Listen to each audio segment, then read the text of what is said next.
ನಮಸ್ಕಾರ ಸ್ನೇಹಿತರೆ, one step to success ಚಾನಲ್ಗೆ ತಮ್ಮೆಲ್ರಿಗೂ ಕೂಡ ಸ್ವಾಗತ. ಸ್ನೇಹಿತರೆ, ಎಲ್ಲರಿಗೂ ಏನು CNR ರೂಲ್ ಬಂದಿದೆ, ಬಂದಮೇಲೆ ತುಂಬ ಕನ್ಫ್ಯೂಸೇಷನ್ ನಡೀತಾ ಇದೆ. ಸೊ ಯಾರೆಲ್ಲ ಏನು PSTR GPSTR HSTRಗೆ ರೆಡಿ ಆಗ್ತಾ ಇದ್ದೀರಾ, ನಿಮ್ಮಲ್ಲಿರೋ ತುಂಬ ಗೊಂದಲಕಾರಿಯಾದಂತಹ ಒಂದು ವಿಚಾರಗಳು ಹೊರಗಡೆ ಬರ್ತಾ ಇದೆ.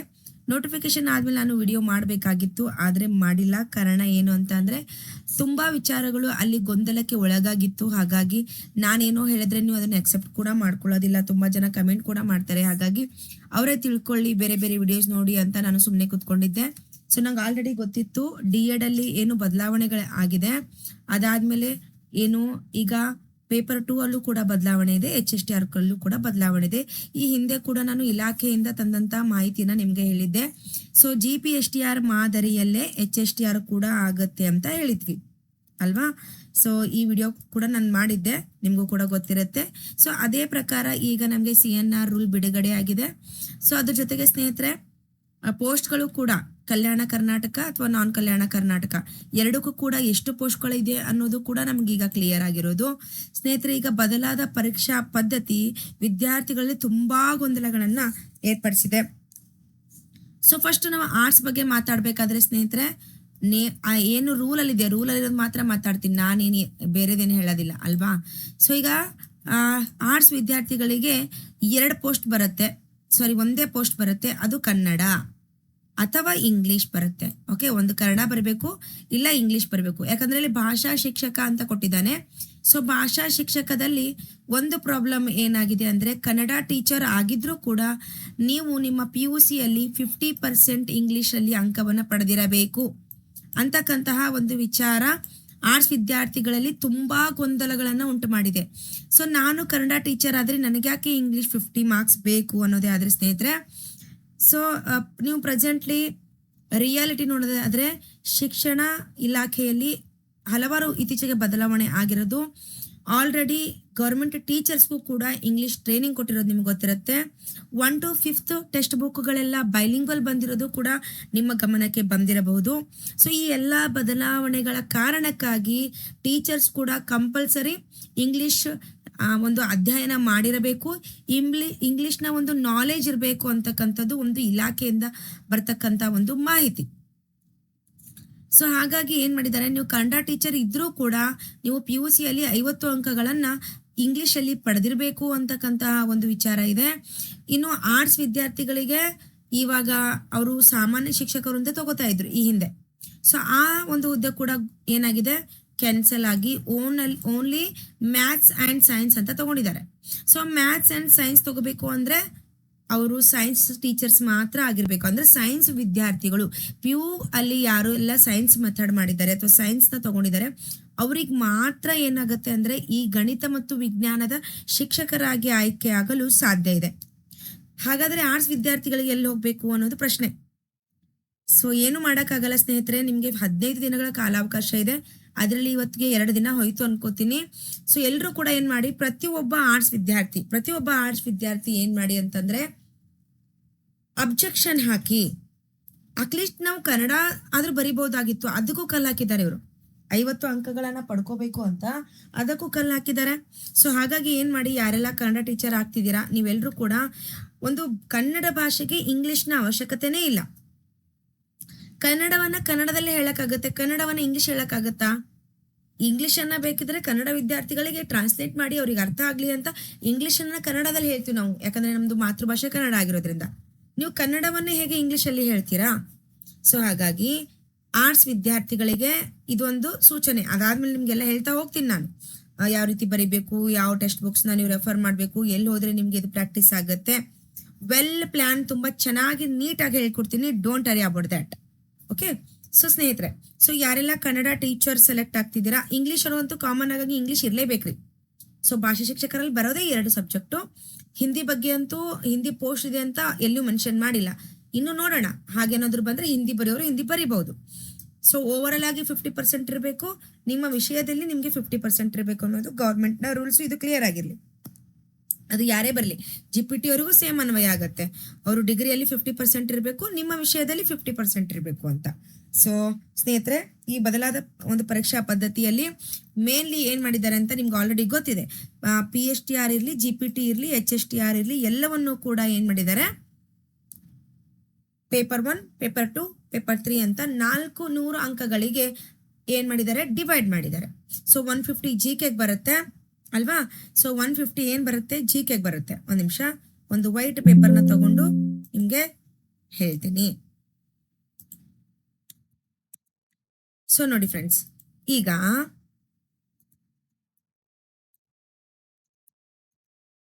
ತುಂಬ ಕ್ಲೀನಾಗಿ ಅರ್ಥ ಮಾಡ್ಕೊಳ್ಳಿ. ತುಂಬ ಸೂಕ್ಷ್ಮ ಹಾಗೂ ತುಂಬ ಏನಂತಂದರೆ ಡೇಂಜರ್ ಇದು. ಓಕೆನಾ? ಹಾಂ, ರೈಟಿಂಗ್ ಬರ್ತಾ ಇಲ್ಲ ಇಲ್ಲಿ. ಓಕೆ, ಸೊ ಟ್ರೈ ಮಾಡೋಣ ರೀ. ಟ್ರೈ ಮಾಡಿದ್ರೆ ಎಲ್ಲ ಬರುತ್ತೆ. ಎಸ್, ಈಗ GK. Okay, GKಗೆ 150 marks. ನಿಮ್ಗೆಲ್ಲರಿಗೂ ಗೊತ್ತಿರ್ತಕ್ಕಂಥ ವಿಚಾರ ಇದು. 150 ಮಾರ್ಕ್ಸ್ ಇದೆ. ಆ್ಯಂಡ್ ನಿಮ್ಮ ಸಬ್ಜೆಕ್ಟ್, ಯಾವ್ಯಾವ ಸಬ್ಜೆಕ್ಟ್ನ ನೀವು ಬರಿತೀರಾ ಆ ಸಬ್ಜೆಕ್ಟಲ್ಲಿ 150 ಮಾರ್ಕ್ಸ್ ಇದೆ. ಆ್ಯಂಡ್ ಸೊ ನಿಮಗೆ ಥರ್ಡ್ ಪೇಪರ್ ಇರುತ್ತೆ. ಆ ಥರ್ಡ್ ಪೇಪರಲ್ಲಿ ಏನಾಗಿದೆ ಫ್ರೆಂಡ್ಸ್, ಥರ್ಡ್ ಪೇಪರಲ್ಲಿ ಸಾರಿ, ಇದನ್ನು ಕೂಡ PPT ಮಾಡಬೇಕಾಗಿತ್ತು. ಅರ್ಥ ಮಾಡ್ಕೋತೀರಾ ನೀವು. Okay, 100 marks. 100 ಮಾರ್ಕ್ಸ್ಗೆ ಈ ಹಿಂದೆ ಏನಿತ್ತು, ಫುಲ್ ಕನ್ನಡನೇ ಇರ್ತಿತ್ತು. ಆದರೆ ಇವಾಗ 2 ಡಿವೈಡೇಷನ್ ಮಾಡಿದ್ದಾನೆ. 50 ಅಂಕಗಳು ಕನ್ನಡ, 50 ಅಂಕಗಳು ಇಂಗ್ಲಿಷ್ ಅಂತ ಮಾಡಿದ್ದಾರೆ. ಹೌದಾ? 50 ಅಂಕಗಳು ಕನ್ನಡ, 50 ಇಂಗ್ಲಿಷ್ ಅಂತ ಮಾಡಿದ್ದಾರೆ. ಸೊ ಇಲ್ಲಿ ಇವು 300 ಆಯಿತು. ಇದು ನಿಮಗೆ ಎಷ್ಟಾಯಿತು ಫ್ರೆಂಡ್ಸ್? ಈಗ ಇದಕ್ಕೆ ನಿಮಗೆ 100 ಆಯಿತು.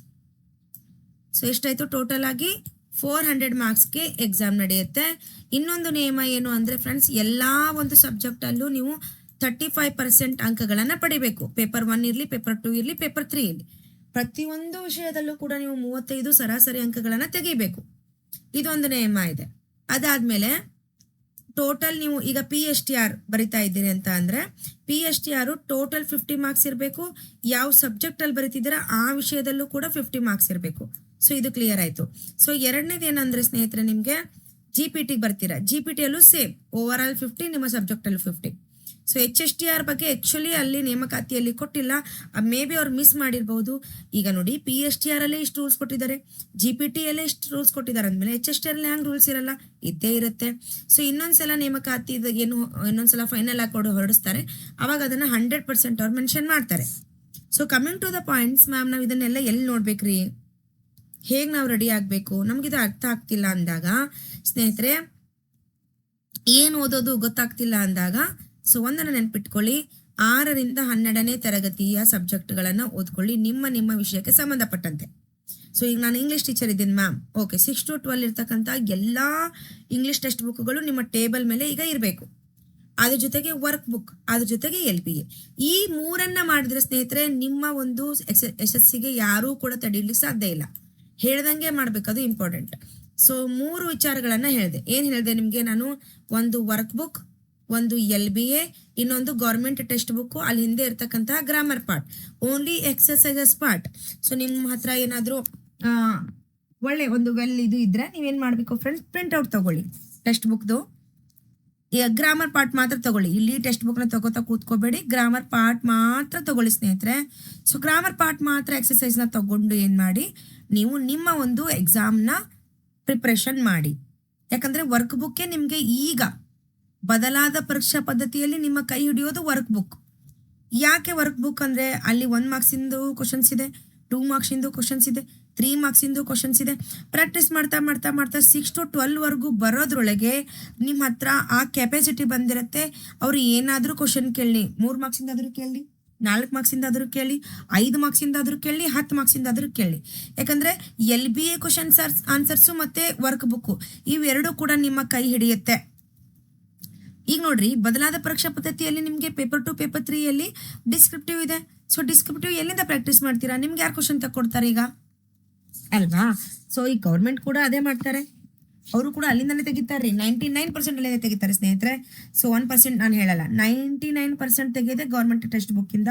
ಸೊ ವರ್ಕ್ ಬುಕ್ಗಳನ್ನು ಅಭ್ಯಾಸ ಮಾಡಿ, LBA ಕ್ವಶನ್ ಆನ್ಸರ್ಸ್ನ ಅಭ್ಯಾಸ ಮಾಡಿ, ಟೆಕ್ಸ್ಟ್ ಬುಕ್ ಅಭ್ಯಾಸ ಮಾಡಿ. ಈ ಮೂರು ವಿಷಯನ ಮಾಡಿದ್ರೆ ಫಿನಿಶ್. ನಿಮ್ಮ ಎಕ್ಸಾಮ್ 99% ನೀವು ಪ್ರಿಪ್ರೇಷನ್ ಆದ ಹಾಗೆ ಅಂದ ಹಾಗೆ ಮಾಡೋದೇ ದೊಡ್ಡ ವಿಚಾರ. ನಿಮ್ಮ ಕಂಫರ್ಟ್ ಝೋನಿಂದ ಹೊರಗಡೆ ಬನ್ನಿ. ನಿಮ್ಮ ಕಂಫರ್ಟ್ ಝೋನಿಂದ ಹೊರಗಡೆ ಬಂದು ನಾನು ಹೇಳಿರೋ ಈ ಒಂದು 3 ಪಾಯಿಂಟ್ಗಳನ್ನು ಫಸ್ಟ್ ಮುಗಿಸ್ಬಿಡಿ. ಈಗ 2 ಮಂತ್ಸಲ್ಲಿ ಮುಗಿಸ್ಬಿಡಿ ಇದನ್ನು. ಇದರಲ್ಲೇ ನೋಟಿಫಿಕೇಶನ್ ಆಗೋಗ್ಬಿಡುತ್ತೆ. ಫೈನಲ್ಸ್ ಏನಾದ್ರು ರೂಲು ಬಂದಿರುತ್ತೆ. ಇನ್ನು 1 ಮಂತ್ ಎಕ್ಸಾಮ್ಗೆ ಇರುತ್ತೆ, ಆವಾಗ ರಿವಿಷನ್ ಮಾಡೋಕ್ಕೆ ಈಸಿ ಆಗುತ್ತೆ. ಹೇಗೆ ತಯಾರಿ ಮಾಡಬೇಕು ಅಂತ ಅಂದರೆ ಬಿಡಿಸ್ತಾ ಹೋಗ್ಬೇಕ್ರಿ ಎಲ್ಲವನ್ನು ಕೂಡ. ಓಕೆನಾ? ಯಾವುದನ್ನು ಮಿಸ್ ಮಾಡೋ ಹಾಗಿಲ್ಲ. ಅದು 1ರಿಂದ 10 ಅಂಕದವರೆಗೂ ಕೂಡ ಎಲ್ಲವನ್ನು ಬರಿತಾ ಹೋಗಿ. ಹೊಸ ಪರೀಕ್ಷೆ ವಿಧಾನ ತಿಳಿದಿಲ್ವಾ ನಿಮಗೆ?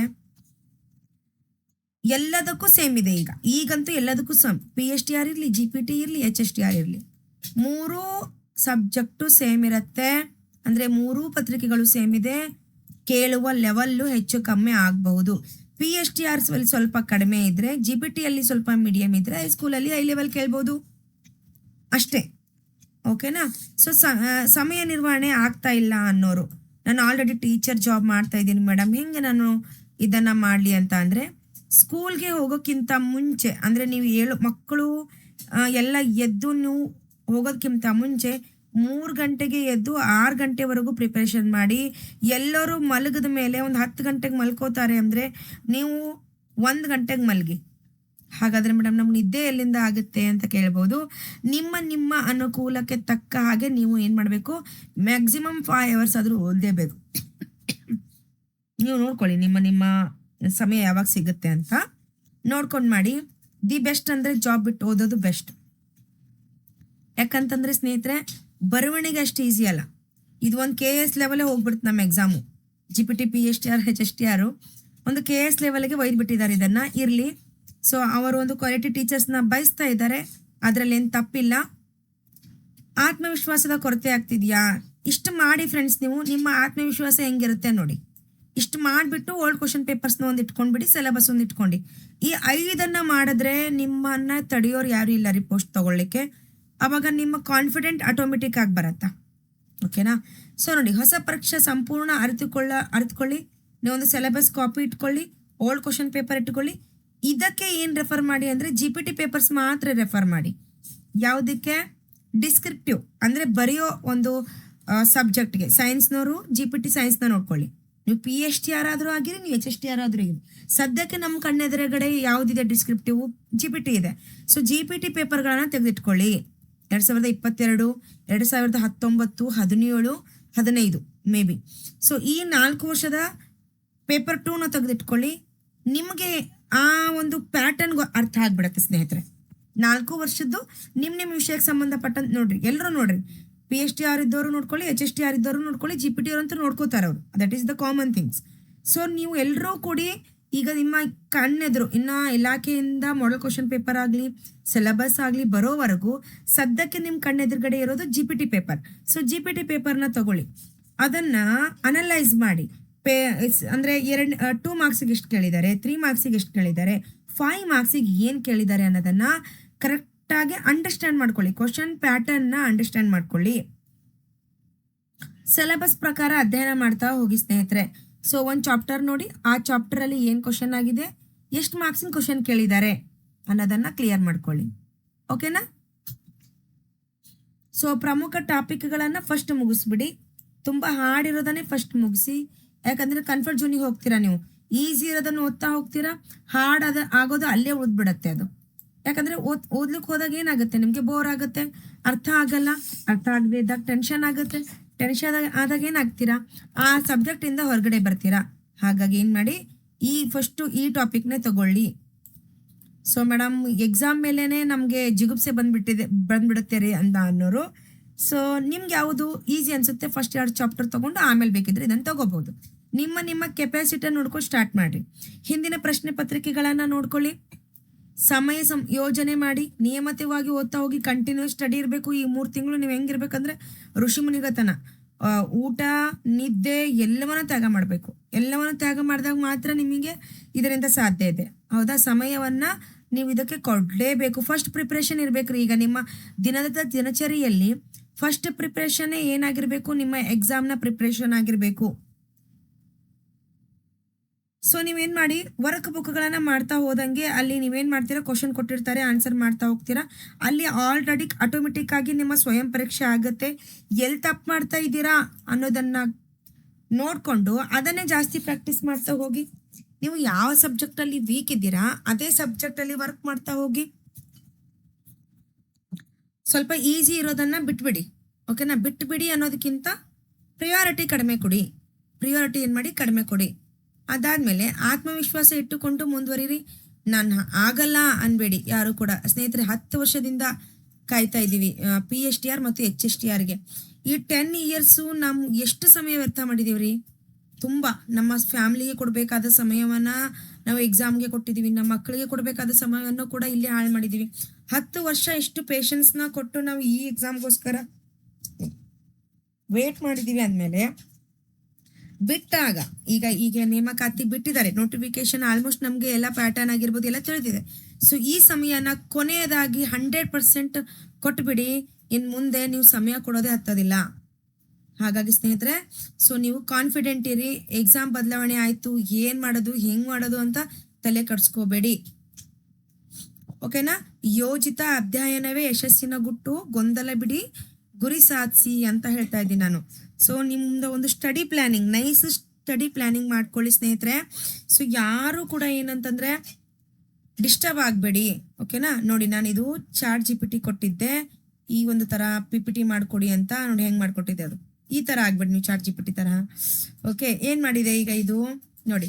ಸೊ ಇದು ನಾನು ಹೇಳೇ ಇಲ್ಲ, ಅದು ಮಾಡಿದೆ ಬಿಡಿ. ನೀನು PSTR ರಾಂಗ್ ಮಾಡಿದೆ, ಸ್ಪೆಲ್ಲಿಂಗು ಕರೆಕ್ಟ್ ಮಾಡು ಅಂತ ನಾನು ಹೇಳಿದ್ರೆ ಅದು ನನಗೆ ಆಪ್ಷನ್ಸ್ ಕೊಟ್ಟು ನನಗೆ ರೈಟ್ ಮಾಡಿದೆ. ಈ ಥರ ಆಗುತ್ತೆ. ಸೊ ಹಾಗಾಗಿ ಸ್ನೇಹಿತರೆ, ಹೇಗೆ ಬರೆಯೋದು PSTR, GPSTR, HSTR ಅಂತ ಅಂದರೆ, ಏನೇ ತಪ್ಪು ಮಾಡಿದ್ರು ಕೂಡ ನಿಮ್ಮ ಪ್ರಾಕ್ಟೀಸಲ್ಲೇ ತಪ್ಪಾಗಲಿ, ನಿಮ್ಮ ಒಂದು ಎಕ್ಸಾಮಲ್ಲಿ ತಪ್ಪಾಗೋದು ಬೇಡ ಸ್ನೇಹಿತರೆ. LBA work book, government text book, ನಿಮಗೆ ಒಂದು ಕುದುರೆಗಿದು ಹಾಕ್ತಾರೆ ನೋಡಿದ್ದೀರಾ ನೀವು, ಏನಂತಾರೆ ಕಣ್ಣಿಗೆ, ಆ ಥರ ಈ 3 ಬುಕ್ಗಳನ್ನು ಫಸ್ಟ್ ಬೇಸಿಕ್ ಆಗಿ ಫಸ್ಟ್ ಪ್ರಿಯಾರಿಟಿ ಕೊಟ್ಟು ಈ 3ಅನ್ನು ಮುಗಿಸ್ಬೇಕ್ರಿ. ಸೊ ನಿಮ್ಮ ಒಂದು ಲ್ಯಾಂಗ್ವೇಜ್ ಅಲ್ಲಿ ವರ್ಕ್ ಬುಕ್ಸ್ ಎಲ್ಲಿ ಸಿಗುತ್ತೆ ಮ್ಯಾಮ್ ಅಂತ ಕೇಳ್ಬೋದು ಈಗ ನೀವು, ಹೌದಲ್ವಾ. ಸೊ ಏನು ಮಾಡಬೇಕು, ಕ್ರೋಮ್ ಬ್ರೌಸರ್ಗೆ ಹೋದರೆ ಕರ್ನಾಟಕ ಟೆಕ್ಸ್ಟ್ ಬುಕ್ ಸೊಸೈಟಿ ಅಂತ ಇದೆ, ವೆಬ್ಸೈಟ್ನ ಹೊಡೆದ್ರೆ ಅಲ್ಲಿ ನಿಮಗೆ ಟೆಕ್ಸ್ಟ್ ಬುಕ್ಸ್ ಓಪನ್ ಆಗುತ್ತೆ. ಆ ಟೆಕ್ಸ್ಟ್ ಬುಕ್ಗಲ್ಲೂ ಅಲ್ಲಿ ಕೆಳಗಡೆನೆ ವರ್ಕ್ ಬುಕ್ಸ್ ಇದೆ. So text book, work book ಎರಡನ್ನೂ ಕೂಡ ಏನು ಮಾಡಿ, ಡೌನ್ಲೋಡ್ ಮಾಡ್ಕೊಳ್ಳಿ. ಸಾಧ್ಯ ಆದರೆ ಪ್ರಿಂಟೌಟ್ ತೊಗೊಂಡು ಪ್ರಾಕ್ಟೀಸ್ ಮಾಡೋದು ಬೆಸ್ಟು. ಸೊ ನಿಮ್ಮ ಒಂದು ಆರ್ಥಿಕದನ್ನು ವಿಚಾರ ಮಾಡಬೇಕಲ್ಲ ರೀ, ನಮ್ಮ ಆರ್ಥಿಕ ಪರಿಸ್ಥಿತಿ ಕೂಡ ವಿಚಾರ ಮಾಡಬೇಕಾಗತ್ತೆ. ಸೊ ನೋಡ್ಕೊಳ್ಳಿ, ಮೊಬೈಲಲ್ಲಿ ಅಷ್ಟು ಪ್ರಾಕ್ಟೀಸ್ ಆಗಲ್ಲ. ನಿಮ್ಮ ಹತ್ರ ಸಿಸ್ಟಮ್ ಇದ್ದರೆ ಅದರಲ್ಲೂ ಕೂಡ ಅಷ್ಟು ಆಗಲ್ಲ ರೀ. ಪ್ರಿಂಟೌಟೇ ಬೆಸ್ಟು. ನೋಡ್ಕೊಳ್ಳಿ ನಿಮ್ಮ ಒಂದು ಕೆಪಾಸಿಟಿ ಹೆಂಗಿದೆ ಅದನ್ನು ನೋಡ್ಕೊಂಡು ಮಾಡಿ. ಅಟ್ಲೀಸ್ಟ್ ನಿಮಗೆ ತುಂಬ ಹಾರ್ಡ್ ಆಗಿರ್ತಕ್ಕಂಥ ಟಾಪಿಕ್ಸ್ನಾದರೂ ಹೊರಗಡೆ ಪ್ರಿಂಟ್ ತಕ್ಕೊಂಡು ಅದನ್ನು ಪ್ರಾಕ್ಟೀಸ್ ಮಾಡಿ ಸ್ನೇಹಿತರೆ. ಇವಾಗ ನಿಮ್ಮ ಎದುರುಗಡೆ ಇರ್ತಕ್ಕಂತಹ ಒಂದು ಬೆಸ್ಟ್ ಅಂದರೆ ಐಡಿಯಾ ಅಂತಂದರೆ ಅದು GPT ಪೇಪರ್ 2 ತೊಗೊಳ್ಳಿ. ನಿಮ್ಮ ಸಬ್ಜೆಕ್ಟಿಗೆ ಸಂಬಂಧಪಟ್ಟಂತೆ ವರ್ಕ್ ಬುಕ್ ತೊಗೊಳ್ಳಿ. ನೋಡಿ, ಓಲ್ಡ್ ಕ್ವಶನ್ ಪೇಪರ್ ಇದೆ ನಿಮ್ಮ ಕಣ್ಣೆದುರುಗಡೆ, ನಿಮ್ಮ ಎದುರುಗಡೆ ವರ್ಕ್ ಬುಕ್ ಇದೆ. ಆಲ್ರೆಡಿ ಕ್ವಶನ್ಸ್ ರೈಸ್ ಮಾಡಿದ್ದಾರೆ.